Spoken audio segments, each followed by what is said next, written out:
an NG initiative for combating psychosocial stress on students, teachers and parents due to COVID-19. Using pandemic, we deepen and widen perspectives for holistic empowerment of students, teachers and parents.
Hello, Sashi ma'am. Hi, Anisha. We just saw the dance drama. How would you connect with Nitya Gurukula's deepening and widening perspectives? Good question, Anisha. The dance drama captures pranic energy, life in all its fullness bursting out. Okay? And then how the pandemic or the outside forces sort of trying to crush it. Now, when this happens, there is chaos, there is confusion. Yes. Yeah. But we also have to remember that within all individuals, whether they are students, teachers, or parents, we have the Guru within, which is the vital energy and the pranic force.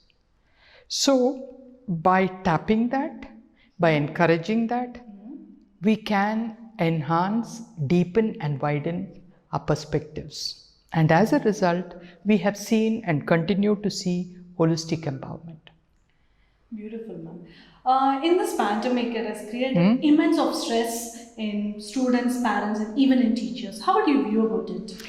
Yeah, it has created immense stress, chaos, as I said earlier, deep disturbance, struggles in all of us, individually, collectively, and globally. There's no denying it.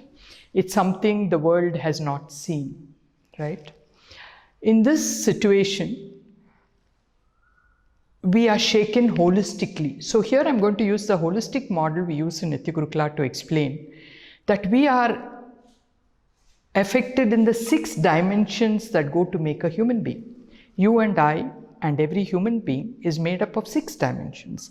They are the physical layer, the body, the psychological layer, which are our emotions, our cognitive layer, our thinking, knowledge, beliefs, behavioral, our communication, like you and I are talking, which is also leads to the social layer, and spiritual layer is the energy, which integrates and moves these layers.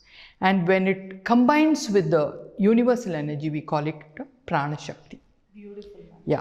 What I was attempting to tell you is the whole being, all the 6 layers become in disarray because of the stress caused by the pandemic.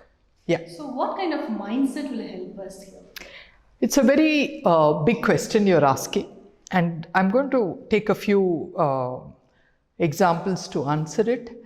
One is, we all, or most of us in the present day, and I'm not talking about only here, we tend to have a colonial and an industrial mindset, which we can call it as a fixed mindset. Now, what do I mean by that?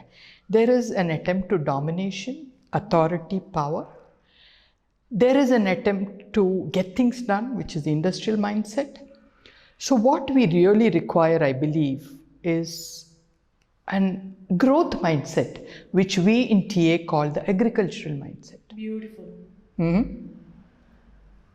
So this agriculture mindset, do you say like it helps us to grow? I believe it does. Grow individually, grow collectively, socially, in all our dimensions. And that is where deepening and widening perspectives come in. So what might be the hindrance we have here? Plenty. And it starts with us individuals. Okay. What we spoke about earlier, our fixed mindset. This is how to do things. It has to be done in this time. It has to be this way. And there is also a correction mindset, Yes, which I call a need to criticize, put down socially, behaviorally. These happen not because something is wrong with us, but because that's a pattern we picked up, a deep conditioning okay. we picked up from our past, from our immediate surroundings, and which has become sort of ingrained in us. Okay. Yeah. So what kind of coping strategies you would suggest? We are going to look at coping, handling, surviving, and thriving in the You're pandemic. giving us little more than we expect. Yes. Now, what is coping? Coping is coming to terms with the situation we are in. We are all locked down, we can't go out, our shopping is cut, our travel is cut, our connection with our friends is cut. Absolutely. So how do I face this reality which is thrust on me? Handling is, what do I do in this reality? Surviving is, how am I happy? Can I be happy in this? And thriving is, can I use this tough reality, this stress, to grow and evolve? Mm-hmm. Does that make meaning to you? Yes. Mm-hmm. Is it simple? My first response is yes. Life is pretty simple. But because of the hindrances I spoke about earlier, we see it as very challenging and very difficult. And that is basically our resistance to change. To change even a little bit, we believe that I lose my whole dignity. So that's where the problem is. Beautiful, ma'am. Any specific techniques? Okay, shall we start trying out now? Sure, please. So here I'm going to use techniques from our Eastern, I would call it a science like yoga and Tai Chi, and a bit from TA. Okay, transactional analysis, which we practice in Nitya Gurukula. So let's start with our breathing. Yes, ma'am. So shall we do it together? Definitely. Sure. The first would be sitting upright, shoulders relaxed, looking straight ahead, or we can close our eyes and monitor our breath. Just watch our breath. And totally relax. Let's not force our breath. Just relax. So we are just going to do once. The second would be what we do, a Brahmari or a humming bee breath. Okay. So let's try it out. Take a deep inhalation. And as we exhale, close our ears without damaging our eardrums with our pointing fingers. Yeah. Breathe out with a humming sound.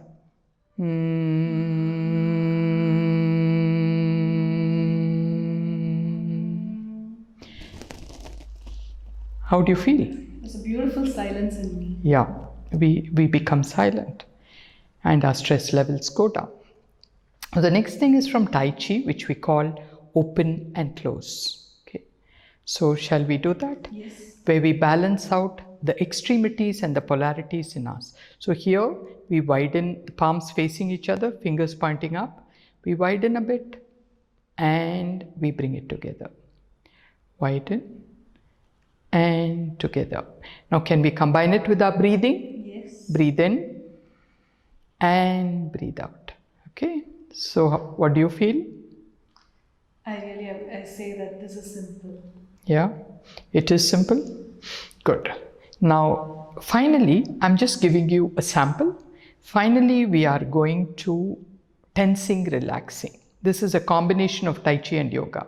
Let us tense our body from our toes up to our top of our head. Hold the tension and let go with the ha breath. Once more. How does it feel? Oh, that's relaxing. So we looked at a few to-do list, and next we go to what was demonstrated by the carer in the dance drama, and that is, I call it CCAA. CCAA. Now what is CCAA? It is care, connecting and Acknowledge, appreciate. So once more, we'll reverse it a little. Connect, care, acknowledge and appreciate.